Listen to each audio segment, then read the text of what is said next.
Unrehearsed creepypasta narrations. Part 54. The Boy in the Window. Rating of 7.35 by H. Jilani. Posted September 8th, 2020. Estimated reading time 4 minutes. She tried pulling herself back, but however hard she tried, however hard she pushed, she could not stop her feet dragging her towards the open window. She dug her heels into the foot of the floor, feeling splinters coming off as her feet dragged her onward. Her hands caught the windowsill, and the wind blew in her face, causing her hair to whip around. Her eyes widened with helplessness and terror,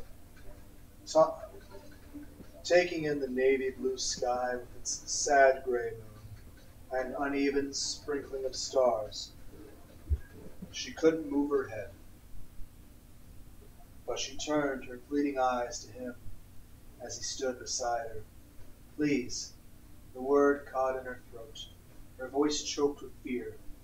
He looked back intently into her eyes, that smile fixed on his lips as he tied the thick rope around the window ledge.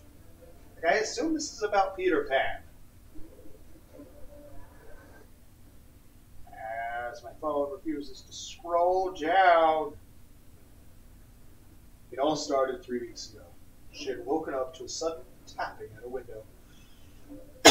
Ignoring it, thinking it was just the wind playing tricks, she went back to sleep. The light tapping at the window became deliberate knocking the next night.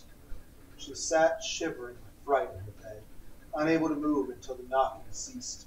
However, the next morning, she was sure she had been imagining things. Her room was on the 3rd floor with no trees, or drain pipes outside to provide access to unwelcome intruders. It wasn't knocking anyway, she convinced herself. It must have been one of those many mysterious sounds the night weaves into its lullaby. 2 days passed as she was sculpting downstairs in her studio. She heard the knock again. For a second she froze with fright, and then she turned. Outside the window, hanging upside down, was a little boy. Only his head was visible through the glass, his face extremely pale, his hair dark, long, and dirty. He could have been a street urchin had it not been for his eyes. The eyes weren't human. They were round and slanted, with impossibly large irises. He gave her a mischievous smile, and tapped at the window again, still upside down. Please, lady, he said, won't you let me in?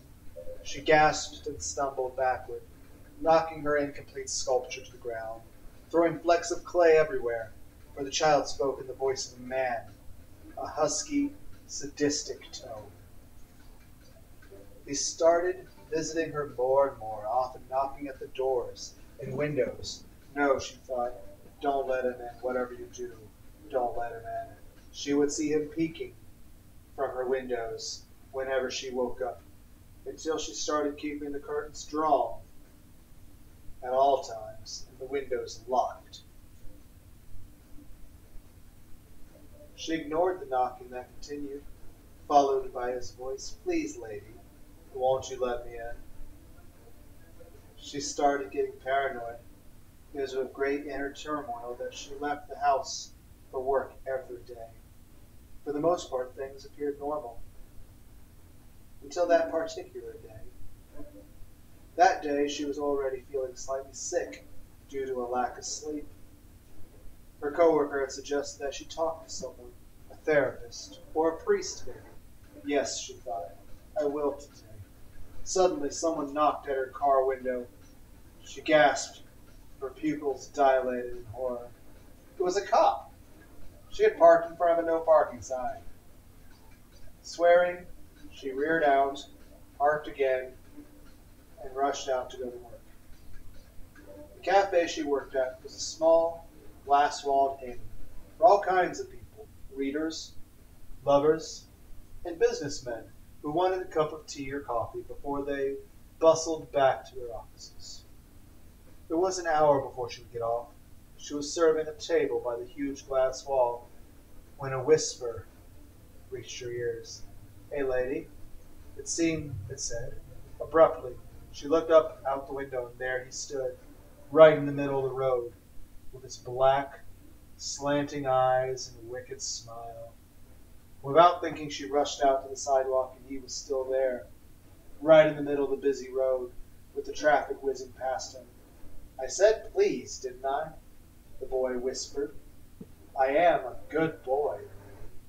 Come, came the man's voice from the little boy's throat. I said please. He stood 12 feet away, and still his voice sounded in her ears, above the noise of the traffic, as clearly as if he was inside her own head. And then a bus sped over him. Just like that, passed right over the spot where he was standing. She screamed and ran right into the traffic where he had been, but nothing was there. She went down on her knees hard, gray road. A few passersby stopped by and tried to calm her as she sobbed. It took her a while to get back to her senses. She got into her car and sped off to her home as fast as she could. She rushed straight upstairs, right into her bathroom, and splashed herself in cold water. She looked at her face in the mirror, skull-like and gaunt now. What have you done to yourself? She asked. You're going insane, she thought. Don't let this happen. Don't lose your mind. She dried her face and turned into the bedroom. She was just inside the room when she stopped in her tracks. There he was, sitting at the window ledge, his short, skinny legs dangling inside. You left the window open, the husky voice purred. And then he walked to her side, took her hand in his tiny cold one, and started pulling her toward the window with surprising strength. Though she struggled, she couldn't fight him off. She watched him tying the rope to the ledge at one end and the other into a noose. Please, she managed to croak out. I said please too, the sadistic voice crooned, as he lovingly placed the noose around her neck. She felt her feet climb the window ledge, and then she was standing on it. I am a good boy, the voice whispered in her ear. She felt his cold breath and putrid smell, the smell of death. They would find a note in her room in her own handwriting, explaining how she was committing suicide because she was sick of life. She felt the hard ledge under her feet, the moonlight on her face, and the wind in her hair. The last thing she would ever feel. A shadow fell from the third floor of the window of the house that night, and a voice shrieked, I'm a good boy, lady.